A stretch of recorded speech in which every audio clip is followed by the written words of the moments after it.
Hello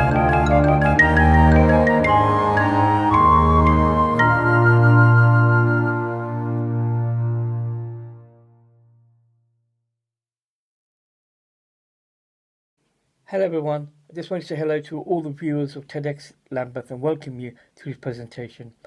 My presentation will be in regards to my work as an LGBT Muslim. My name is Ijal Khan and I'm the coordinator of the Muslim LGBT network based in Luton in Bedfordshire. Luton is the place of my birth and the town in which I was raised. I'm proud to be a Lutonian and supporter of my local football club, the Hatters.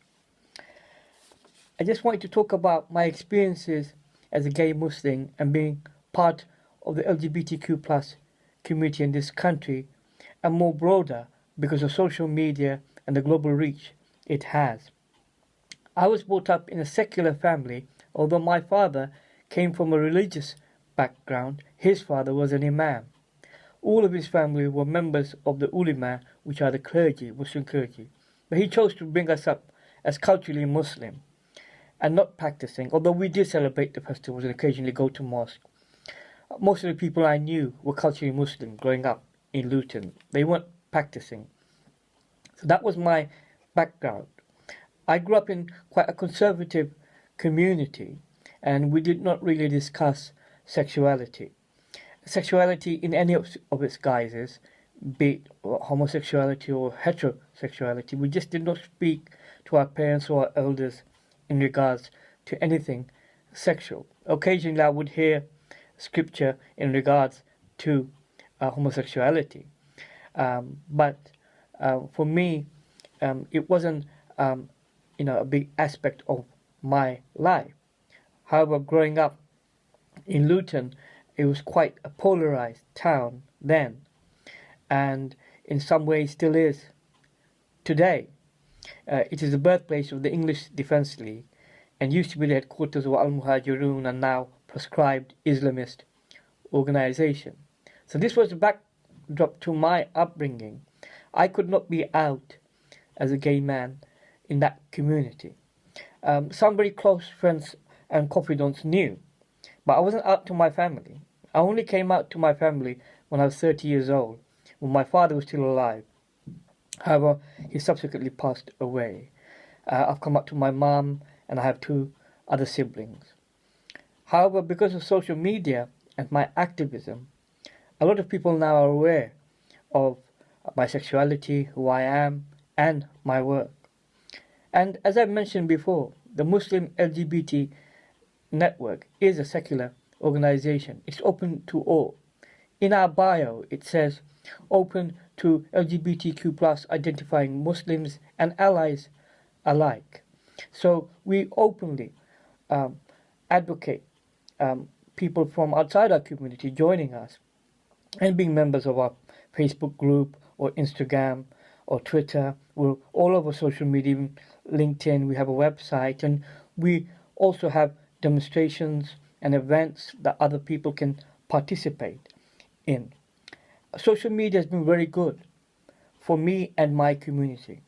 I have people from all over the world contacting me in regards to my work and my journey as a gay Muslim.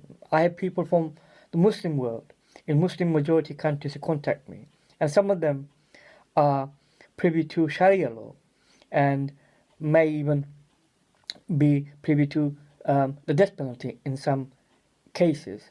I always tell them to be wary of their own jurisdiction, their personal safety, and not to post anything on my site or our site that could, bring them attention or harm or to the attention of the local authority.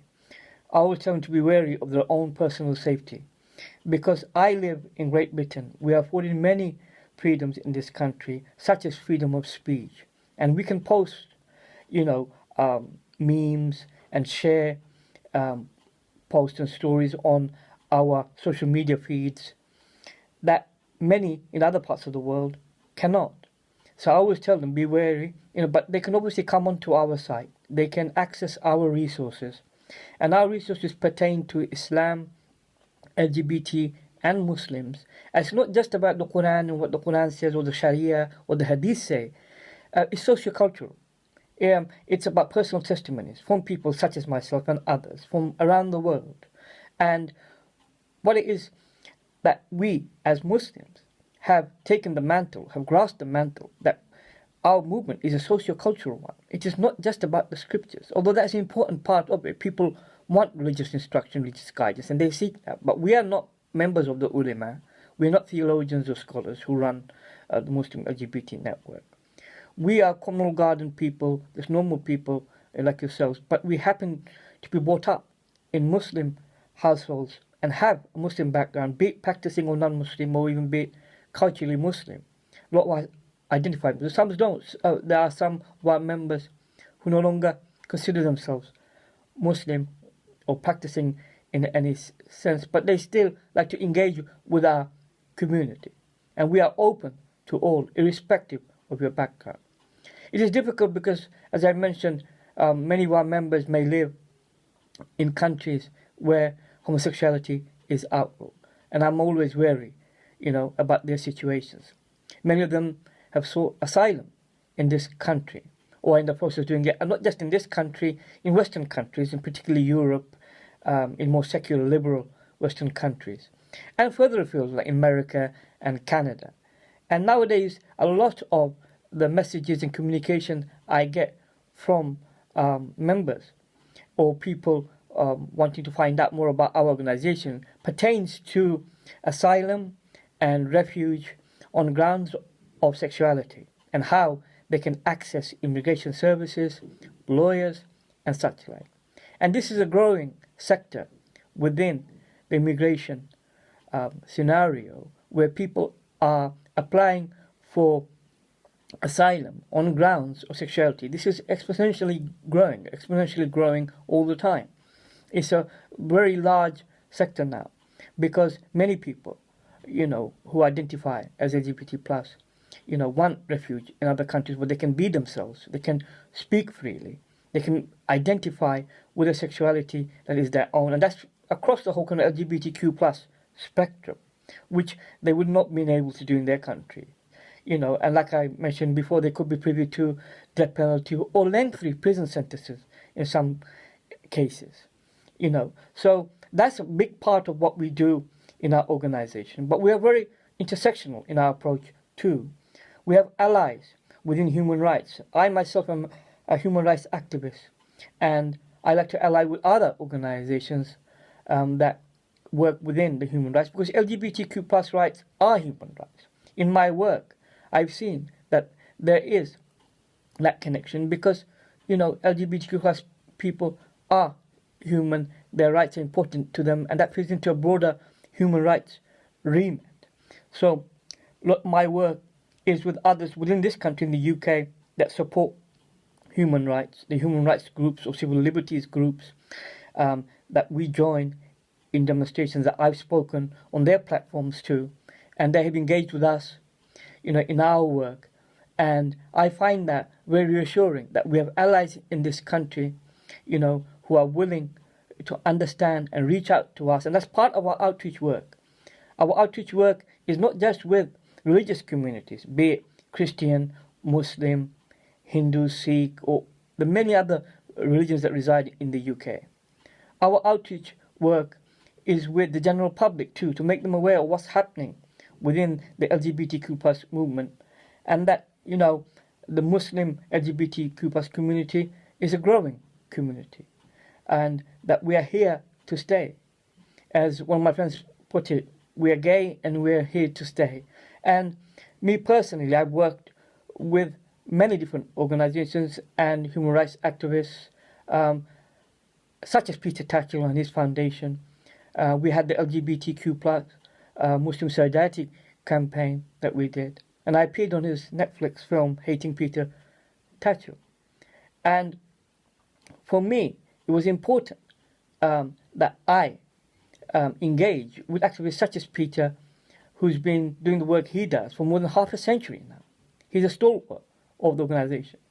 And others too, such as Reverend David William Parry.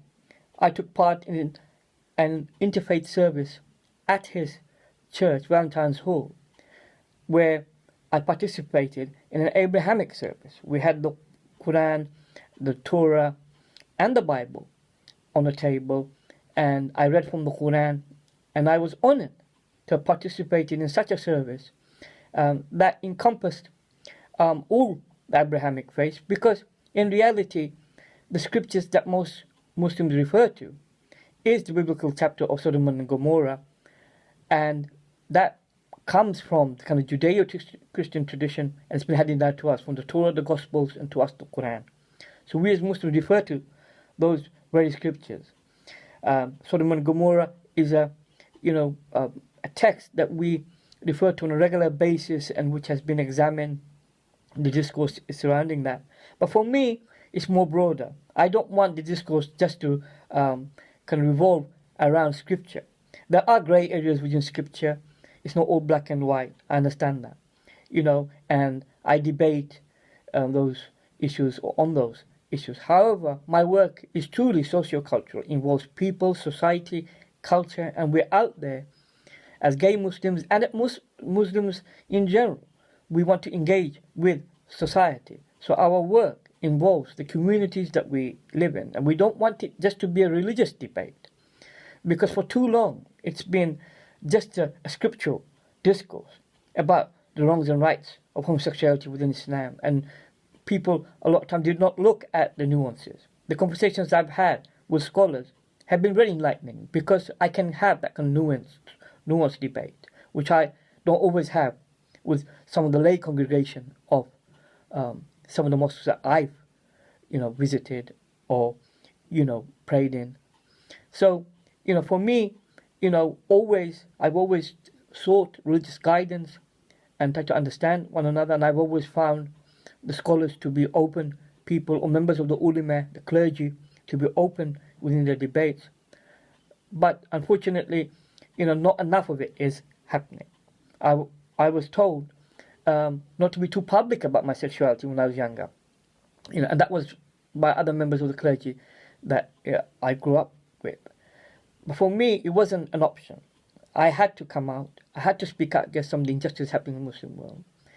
And I'm still speaking out against those injustices, and I hope to do so for the foreseeable future. And I'm always engaging, well, not just with my community, but other faith communities in regards to LGBTQ+ and faith people and how they navigate that world. How do they reconcile their faith and their sexuality, and how we move forward, particularly. And for me, the issue is not just to do with Islam. Like I mentioned before, our texts come from, the Judeo-Christian tradition too. So for me, it's all-encompassing. And I will carry on doing the work I do for the foreseeable future, as long as we have allies. There has been backlash. I do get a lot of trolling on social media, and I've had death threats in the past, and I've been personally abused verbally and physically, when I was younger. But nowadays it tends to be more on social media, and that's an aspect I do worry about, is online cyberbullying, particularly towards my community. And that's something, once again, I'm going to highlight. I hope to see everybody in the future in person soon, and thank you all for your support.